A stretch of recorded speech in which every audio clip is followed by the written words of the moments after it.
You're looking at the aftermath of a house fire allegedly set on purpose around 1 a.m. early Thursday morning here at 99 Oxford Street in Kensington Market. Now, the blaze appears to have began in the back while multiple children were sleeping in the homes right next door. Now, thankfully, no one was seriously injured, though if it wasn't for the fortunate timing and actions of one father, things might have ended up much worse. Yeah, we could have all died. We could have all died. And this person is potentially still at large. Nate Kreiswirth was working in the basement of his home into the wee hours of the morning Thursday when he decided to call it a night and check in on his young daughter before hitting the hay. Opened up the door immediately. I saw a glow out this window just from the corner. And I opened up the curtain, and immediately I could see a blaze, probably 5, maybe 10 feet high at that point. Your 3-year-old sleeping in the crib right behind you. Here. I just got my daughter, got my wife, called the fire department and ran outside, got them outside. He's like, fire, and I could barely comprehend what that meant. So I got up, and I wasn't sure if he had called 911 yet, so I stood out here and I called 911 and screamed fire into the street. My daughter was shaking, and I remember calling 911 and screaming into the phone. Nate's wife, Christine's screams of fire into the night likely alerted neighbors to the emergency. With families pouring into the streets, Nate decided he had to do something.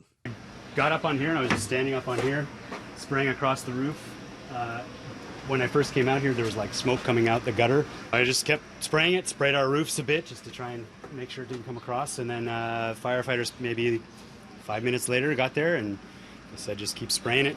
The fire was 2 doors down and spreading quickly because these homes were built so long ago they don't have firewalls. Time is of the essence, and the very fact that he was able to get out, get his family out, and alert other neighbors, and make the fire department was notified within that time frame, absolutely stopped that fire from spreading. Potentially save lives? Without question.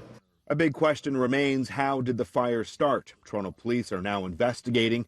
2 men were seen in the area, and one allegedly went into the home.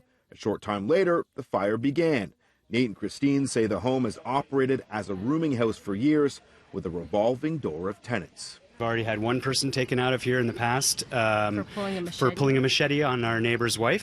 If somebody did this on purpose and they lived in that house, I would have walked by them with my daughter. Like, I can't even... And they would have known there's a family next door as well. Yeah. Family next door to that. Family over here. Their concern has also shifted to the shoddy manner in which the home has now been boarded up by the alleged landlord. There's no fence protecting this. There's nothing stopping from this guy from coming back or anybody else coming and squatting in this house. What are they going to do with this place to make sure that we don't have squatters here, we don't have another arsonist come by, and we have no answers on that. CityNews has contacted Councillor Michael Layton. He tells me that he's notified MLS, and a bylaw officer will be coming by to inspect the property to see if it is boarded up appropriately, what other actions can be taken to ensure the safety of this neighborhood. Now, as for the suspects, police are looking for 2 persons of interest. One is described as tall with a thin build. He has wavy brown hair. He was wearing shorts that were cream or off-white, and he also had a shirt with a pattern on it. Now, the second suspect is only listed as shorter than the first suspect with a stocky build. Anyone with information is being asked to call Toronto Police or Crime Stoppers.